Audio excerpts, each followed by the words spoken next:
Hello everyone.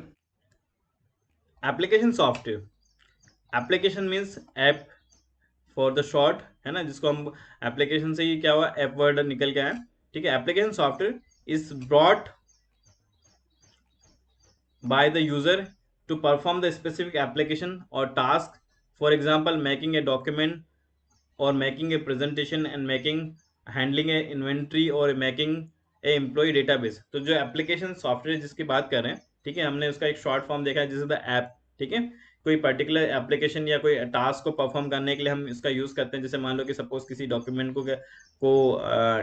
Document को design करना है, किसी प्रेजेंटेशन को डिजाइन करना है, या कोई आपने इस तरह का सॉफ्टवेयर डिजाइन कर लिया लाइक इन्वेंट्री। ठीक है, या फिर कोई एम्प्लॉय के डेटाबेस को मैनेज करना, तो उसके लिए हम क्या किसको यूज करते हैं, एप्लीकेशन सॉफ्टवेयर को यूज करते हैं। अब ये जो एप्लीकेशन सॉफ्टवेयर होता है उसको हम क्या करते हैं, कैटेगराइज कर लेते हैं। टू कैटेगरीज हैं, एक होता है जनरल पर्पस एप्लीकेशन सॉफ्टवेयर होता है, और दूसरा क्या होता है, कस्टमाइज एप्लीकेशन सॉफ्टवेयर होता है। ठीक है, जैसे नाम से ही क्लियर है। ठीक है, तो अब इसको हम क्या कहते हैं, जो है सबसे पहले देखते हैं general general purpose application software. ठीक है, तो अब जो जनरल पर्पस एप्लीकेशन सॉफ्टवेयर किस टाइप से होता है, the application software developed for the generic application to cater to a bigger audience in general is called the general purpose software। ठीक है, इसका हम क्या कहते हैं कि जनरल एप्लिक कोई पर्टिकुलर जनरल पर्पस के लिए हम इसका क्या कहते हैं, इसको डेवलप करते हैं ना, जैसे हमारे उसकी रिक्वायरमेंट होती है उसके हिसाब से हम उसको क्या कहते हैं, डेवलप करते हैं। ठीक है, जो एक क्या होता है सबके लिए एक जनरल फॉर्म में होता है। such as the ready-made application software can be used by the end user as per their requirement। ठीक है, अब इसमें क्या होता है कि जो भी सॉफ्टवेयर डिजाइन करते हैं तो वो पूरे जो यूजर की रिक्वायरमेंट होती है ना, तो उसको अंडरस्टैंड कर लेते हैं, आइडेंटिफाई कर लेते हैं कि कुछ इस तरह के सॉफ्टवेयर डिजाइन करते हैं। ठीक है, कि वो जो जो जितने भी पीपल्स जो, या फिर ये बोलो कि जितने भी यूजर है उसके लिए क्या वो बेनिफिशियल है। ठीक है, तो उस टाइप की जो एप्लीकेशन होती है उसको हम बोलते हैं जनरल पर्पस एप्लीकेशन। जैसे कि सपोज एग्जांपल देखते हैं, spreadsheet tools and labor office cal can be used by the any computer used to the calculations to create the account sheet। ठीक है, जैसे कि आपने देखा होगा कि जो स्प्रेडशीट होता है ना, स्प्रेडशीट किसके अंदर होती है, एक्सेल के अंदर होती है, और लेबर ऑफिस के अंदर जो होता है कैल। ठीक है, तो इस टाइप की जो एप्लीकेशन होती है वो क्या होता है, किसी भी प्लेटफॉर्म पे किसी भी कंप्यूटर पे हम उसको यूज कर सकते हैं। ठीक है, कि अगर आपको क्या करना है कि कोई भी अकाउंट शीट क्रिएट करना है तो इसके अंदर हम उसको क्रिएट कर लेंगे, ये कॉमन हो गया। ठीक है, हर टाइप का यूजर इसको यूज कर सकते हैं। ठीक है, कुछ और भी होते हैं, जैसे होता है एडो फोटोशॉप होता है, फिर जेएमपी होता है, मोजिला वेब ब्राउजर होता है, आईटोन होते हैं। ठीक है, तो ये क्या है, सारे के सारे क्या है, जनरल पर्पस एप्लीकेशन सॉफ्टवेयर, जो एक जनरल पर्पस मतलब एक जनरली हम यूज करते हैं ना। फिर दूसरा होता है इसमें application sorry specific purpose application and customize software. ठीक है, नाम से क्लियर है कि आपको ये जो जो सॉफ्टवेयर है ये कोई पर्टिकुलर एप्लीकेशन स्पेसिफिक एप्लीकेशन है, और ये कस्टमाइज सॉफ्टवेयर है जो यूजर को अलग अलग रिक्वायरमेंट के अकॉर्डिंग इसको डेवलप करते हैं। The customise software is one which is the tailor made as per the user requirement, such as the type of software is customized specific। ठीक है, तो ये जो सॉफ्टवेयर है कोई स्पेसिफिक, मान लो कि सपोज कोई अकाउंटिंग सॉफ्टवेयर है। ठीक है, किसी पर्टिकुलर अकाउंट्स के लिए, जैसे टेली जैसे सॉफ्टवेयर आपने डिजाइन किया, तो उसको कौन यूज कर सकता है, जो अकाउंटेंट है उसको यूज करेगा, जो अकाउंट्स के बारे में जिसको नॉलेज होगा वही उसको यूज कर सकता है। ठीक है, वैसे ही कुछ और भी हो सकता है, जैसे मान लो कि पैरोल मैनेजमेंट सिस्टम है, जिसमें हम क्या करते हैं कि एम्प्लॉय की सैलरी के बारे में डिस्कस करते हैं ना, जो एम्प्लॉय की सैलरी होती है उसके बाद उसको मैनेज करते हैं। तो इसका मेन पर्पस क्या होगा, सैलरी को मैनेज करने के लिए हो गया। तो जो इस टाइप के क्या होते हैं, स्पेसिफिक जो होते हैं, जो स्पेसिफिक ये बोलो कि स्पेसिफिक पर्पस के लिए हम जिसको यूज करते हैं उसको बोलते हैं हम स्पेसिफिक पर्पस एप्लीकेशन या फिर कस्टमाइज सॉफ्टवेयर। ठीक है, जैसे कि अब ये सॉफ्टवेयर क्या होता है कि ये जो इस टाइप के जो सॉफ्टवेयर होते हैं उसको हर कोई यूज नहीं करता है। ठीक है, जिसको रिक्वायरमेंट होती है उसको यूज करता है, और जनरल पर्पस में क्या होता है कि सभी के सभी उसको यूज कर लेते हैं। ठीक है, जैसे कि कुछ एग्जांपल है, बैंकिंग सिस्टम, ठीक है, payroll management system, financial accounting, inventory management software, billing system. ठीक है, these are the specific purpose application or customized software। utility software Utility software are those application programs that assist the computer by performing the housekeeping functions like scanning, data backup, removing virus, ठीक है, तो utility क्या हो गया, एक तरह के जो सॉफ्टवेयर है, ठीक है, जो कंप्यूटर के जो भी टास्क हम परफॉर्म करते हैं, तो हम क्या करते हैं, कंप्यूटर के लिए हम उसको यूज करते हैं, ठीक है। इसलिए इसको हाउस कीपिंग फंक्शंस भी बोल सकते हैं। जैसे हमको स्कैनिंग करना, डेटा का बैकअप लेना किसका, कंप्यूटर का, फिर उसके अंदर जो वायरस है रिमूव करना किसके अंदर, कंप्यूटर के अंदर वायरस को रिमूव करना है।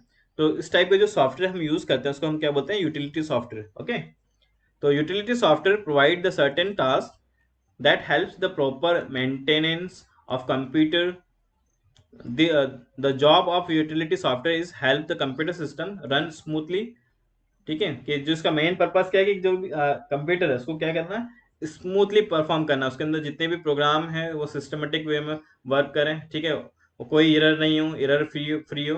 तो इस टाइप की जो है कंप्यूटर के अंदर कुछ यूटिलिटी सॉफ्टवेयर होते हैं। Okay, nowadays, many utility software are the part of the operating system itself.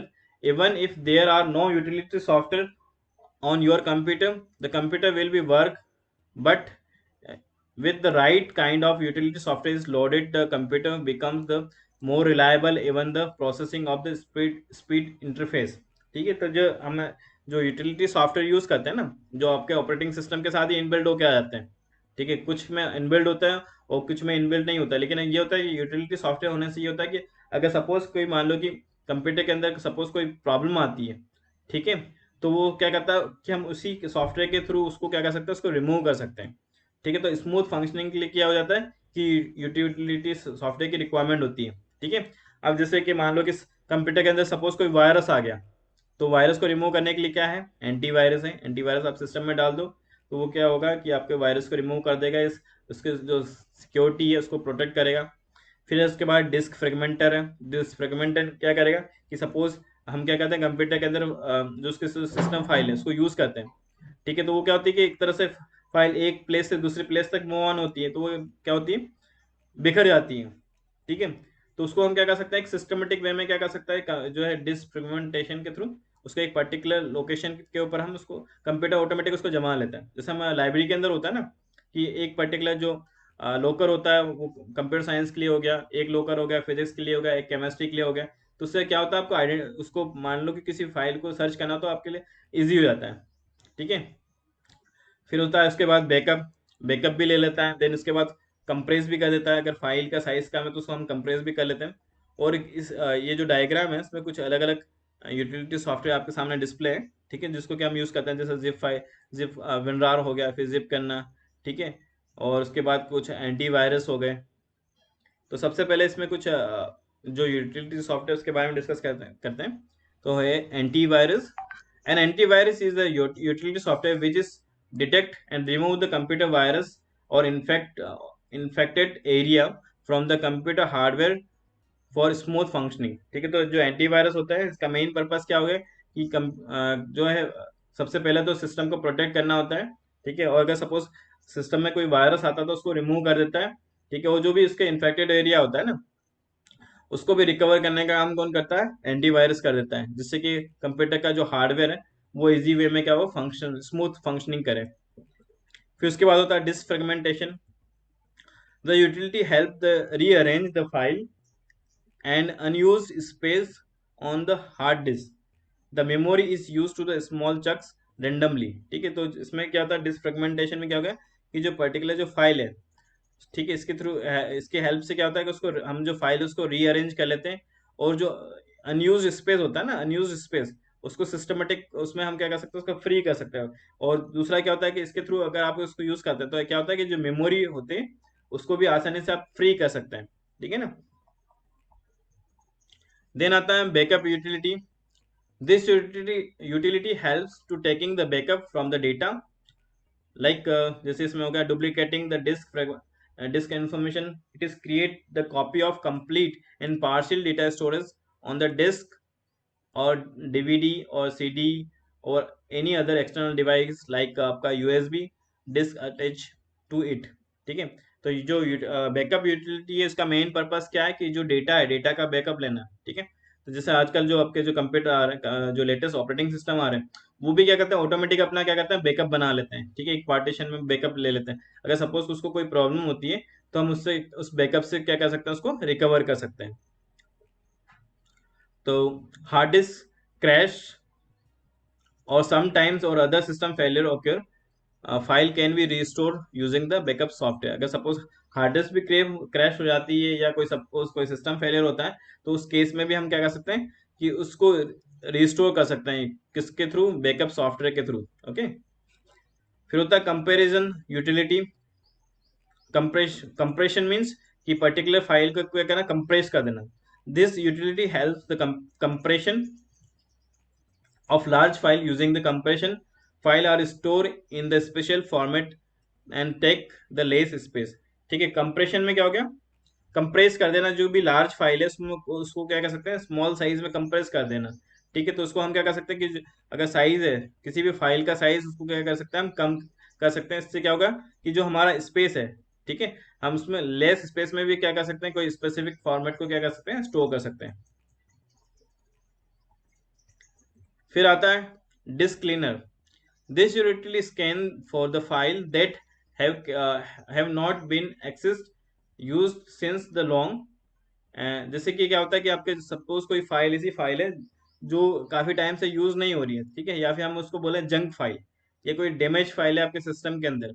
ठीक है, तो वो क्या कर रहा है कि सिस्टम के अंदर कुछ मेमोरी उसने ऑक्यूपाई किया हुआ है। ठीक है, अब उसको हम क्या करेंगे, बार बार सिस्टम यूज होगा तो वो क्या होगा कि बहुत सारा स्पेस क्या करेगा, इस टाइप की जो जंक फाइल है, जो अनयूज फाइल है, वो उसका क्या करेगी, मेमोरी स्पेस को क्या करेगी, कैप्चर कर लेगी। तो उस केस में क्या करते हैं कि हम डिस्क जो क्लीनर यूटिलिटी को यूज करते हैं, या इस टाइप का जो सॉफ्टवेयर तो इसको यूज करते हैं, तो वो क्या करता है, वो सारी की सारी जो जंक फाइल है, जो अनयूज फाइल है, उसको क्या कहता है, जो आपके डिस्क या सिस्टम है उसमें से उसको क्या कहता है, डिलीट कर देता है। ठीक है। फिर होता है device driver. A device driver is a program that control a particular type of device that externally attach to the computer. ठीक है, तो ये डिवाइस ड्राइवर क्या हो गया, एक तरह के जो प्रोग्राम होते हैं जो क्या करते हैं कि जो अलग अलग हार्डवेयर डिवाइस है ना, जो पेरिफेरल डिवाइस है, जब हम एक्सटर्नली उसके साथ अटैच करते हैं, तो ये क्या करते हैं कि कंप्यूटर के साथ में क्या करते हैं, ऑटोमेटिकली इसको क्या करते हैं, इंस्टॉल हो जाते हैं, या कभी कभी उसको आपको इंस्टॉल भी करना पड़ता है। ठीक है, कुछ ड्राइवर इंस्टॉल करना पड़ता है, लाइक जैसे कि किसका होगा, प्रिंटर का ड्राइवर इंस्टॉल करना है, स्कैनर का करना है। ठीक है, इसके बाद होता है डिस्प्ले करना है। ठीक है, वेब कैमरा होता है, मॉडर्न होते हैं, डीवीडी। ठीक है, तो आज के टाइम में क्या होता है कि ये डिवाइस ड्राइवर क्या होता है, ऑटोमेटिक है। जैसे आप क्या करते हैं, जो भी पर्टिकुलर पेरिफेरल डिवाइस है, एक्सटर्नल डिवाइस है, इनको जब आप कंप्यूटर के साथ अटैच करते हैं, तो ये ऑटोमेटिकली क्या करते हैं, इन्वॉक हो जाते हैं। ठीक है, वो पहले से ही सिस्टम के अंदर इंस्टॉल होते हैं, कुछ तो पहले से ही होते हैं, जिसको क्या करते हैं कि जैसे ही आप उसको अटैच करोगे, वो ऑटोमेटिक क्या करेगा, उसको डिवाइस ड्राइवर को इंस्टॉल कर लेगा। ठीक है, जिससे क्या होता है कि जो हार्डवेयर है उसको इजी वे में क्या करेगा, उसको जो है, जो ऑपरेटिंग सिस्टम है उसको इजी वे में क्या कर सकता है, कंट्रोल कर सकता है। तो और वो स्मूथली क्या कर सकते हैं, उसको उसकी जो फंक्शनलिटी उसको परफॉर्म कर सकते हैं।